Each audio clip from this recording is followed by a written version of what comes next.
gave the opposite to al-kalim al-khabith, which is the tree of hypocrisy, as the Prophet ﷺ called it, a person that jumps inside and outside of iman.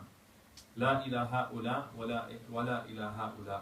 You know, they're never really here, they're never really there. And this is a sign of the Day of Judgment that the Prophet ﷺ said, a person will go to sleep a mu'min wa yumsi kafira, and then he'll wake up a disbeliever. Or he'll wake up a believer and he'll go to sleep a disbeliever. So instead of maintaining some firm iman and, you know, not being at the same point all the time, you know, he's just constantly jumping in and out of iman. And the Prophet ﷺ, he warned us about this. He said, and in a very profound hadith, Rasulullah ﷺ says, "Inna li kulli shay'in shirra." You know, everything has its high peak. Everything has its peak. Everything has its point of maximum production. You know, everything has its high. You know, so for example, there are certain fruits that have their peak production. And so your iman at the same time, your iman in Ramadan is not like your iman outside of Ramadan. And just like we find the famous narration with Hanzala radiallahu ta'ala anhu, when he said, Nafaqa Hanzala, and he went to Abu Bakr as-Siddiq radiallahu anhu and he told him that I became a hypocrite. And Abu Bakr radiallahu anhu said, why? He said, because when we're with the Prophet sallallahu alaihi wasallam, our iman is through the roof. You know, we're not thinking about anything else. All we're thinking about is Allah subhanahu wa ta'ala. Then when we go back to our homes, you know, our families come to us, and so we get overwhelmed with the dunya. So Abu Bakr started to claim nifaq as well. He said, I'm a hypocrite as well. But see, they weren't jumping from iman to kufr. They had their high points in the presence of the Prophet ﷺ. There's no way that your iman in the presence of the Prophet ﷺ will be like your iman outside of the presence of the Prophet ﷺ. But at the same time, what they were accusing themselves of was that because their iman was not at the same level, there was something wrong. So in the end of times, a person will have iman, and then something happens to him, and then he has no iman whatsoever. So he jumps inside and outside of iman. And of course, you don't know in which situation you're going to die then, and that's the fear, is that Allah subhanahu wa ta'ala might take your life when you're outside of iman, and that's what we seek refuge in Allah subhanahu wa ta'ala from, and so that's what Allah azza wa jalla describes that tree as, اجتثت من فوق الأرض ما لها من قرار. Right? That tree, when it's hit with anything, it completely is uprooted. You know, the tree is completely uprooted. It doesn't matter how long the branches were, ما لها من قرار. It didn't have any foundation, and so it completely came out and was ripped out of the ground. You can't plant that tree once again, you have to start over again. And so that's the danger. アンナが良い言葉を良い木に例えられたように、また一方で悪い言葉を悪い木に例えられております。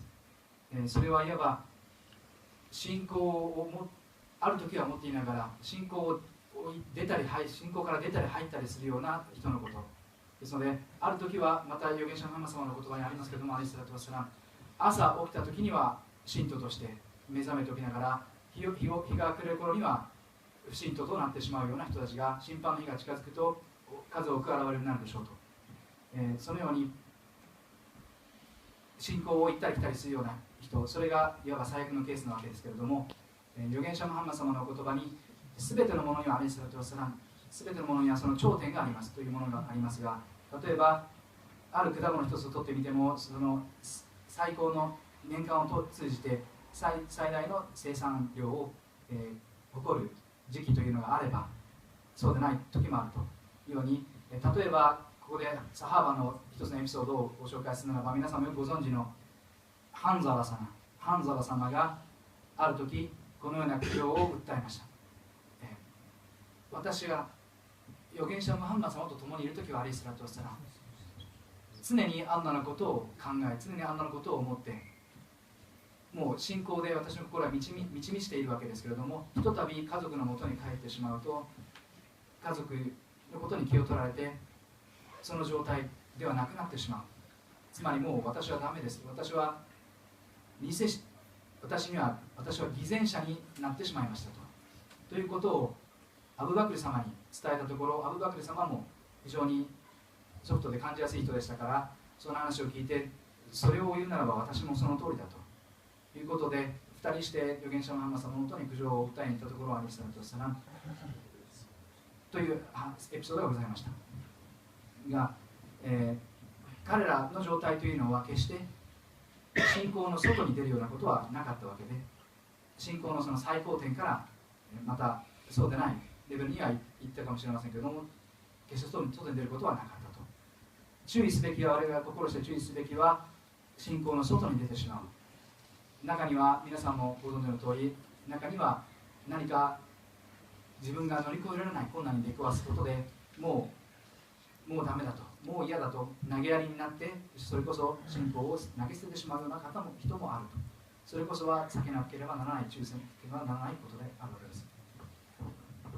And so, when you look at the rest of that hadith, the Prophet ﷺ said, إِنَّ لِكُلِّ شَيْءٍ شِرَّةً وَلِكُلِّ شِرَّةٍ فَتْرَةً فَمَنْ كَانَتْ فَتْرَتُهُ إِلَى سُنَّتِي فَقَدْ اهْتَدَى وَمَنْ كَانَتْ إِلَى غَيْرِ ذَلِكَ فَقَدْ هَلَكَ. And in another narration, the Prophet ﷺ, he mentioned that he has completely lost. So the point is, the Prophet ﷺ said, everything has its high point and everything has its low point, when you really feel low. And the Prophet ﷺ, he emphasized the low point. فَمَنْ كَانَتْ فَتْرَتُهُ إِلَى سُنَّتِي, that his low point is in accordance with my sunnah, then he will be guided. And if it's in accordance with anything else, then he will completely be destroyed and he will completely perish.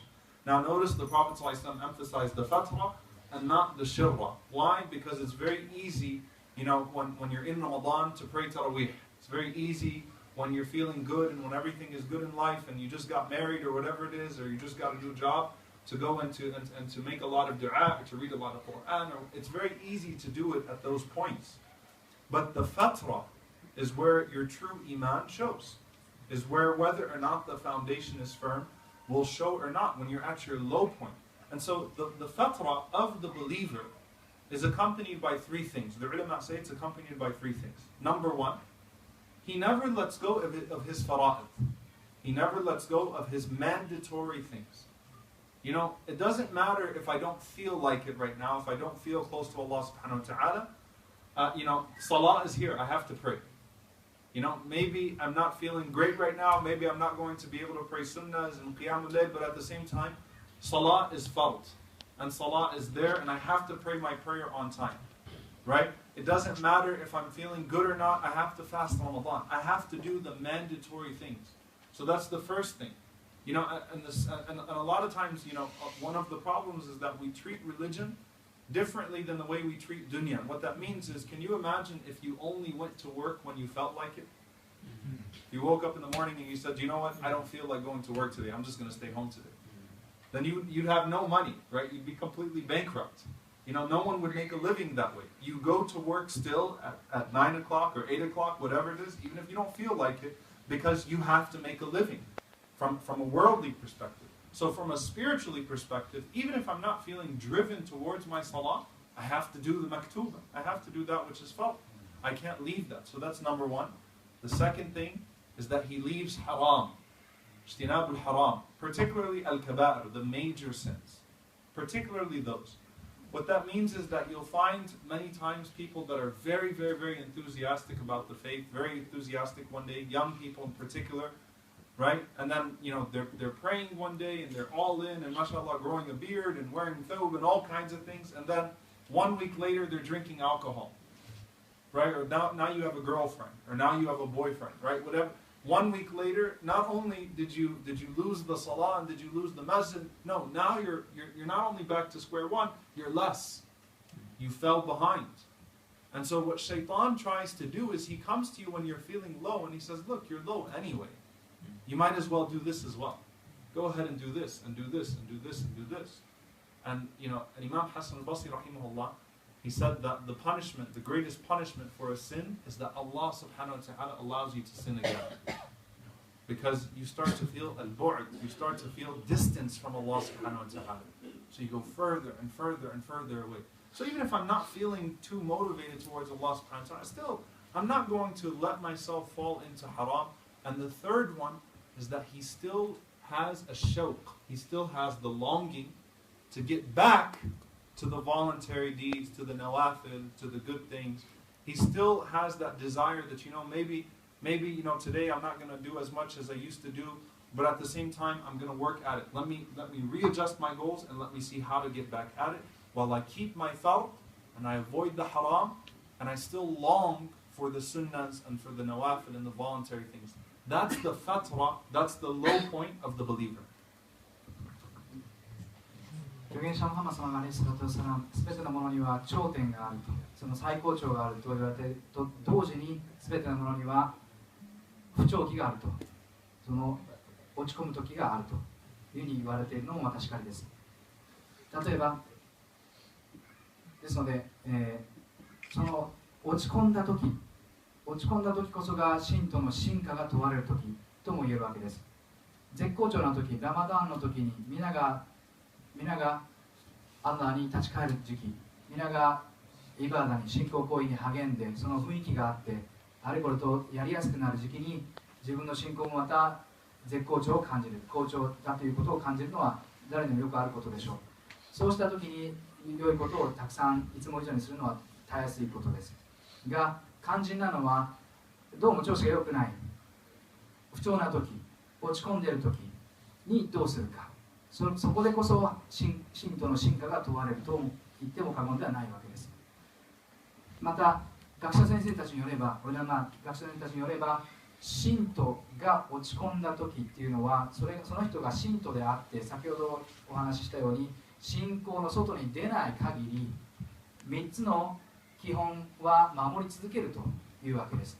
一つは義務行為、義務の行いは断じて守り続けること。義務の行いは断じて守り続けること。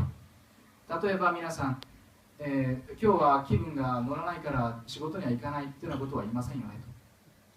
今日はその気にならないから仕事には行かない、調子悪いから行かないってことは言えません。なぜって生活がかかってるから。それと同じように私たちの信仰、精神、心にとっても同じことが言えるわけです。それ義務、アンラに課せられていることは、たとえそれが絶不調の時であれ、決して手放さない。2つ目はハラム、禁じられていることには近寄らない。禁じられていることはしない、触らない、触れない、近寄らないと。特に大罪、大きな罪とみなされるものは当たり前のことです。